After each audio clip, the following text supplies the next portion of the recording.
You have to cut two of this front and back. Fabric on fold. Measure the length. I am leaving 5 inches excess to be on the safer side. This is the person's hip circumference measurement divided by 4 plus 10.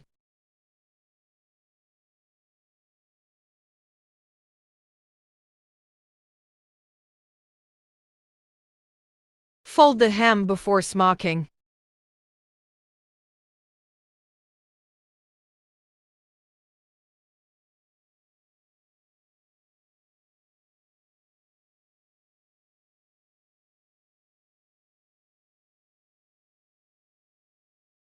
After fully smocked, fold, mark and cut out your design.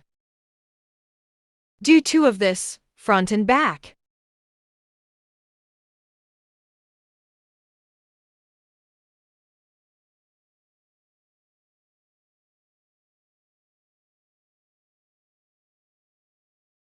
I put zipper because of the neck style.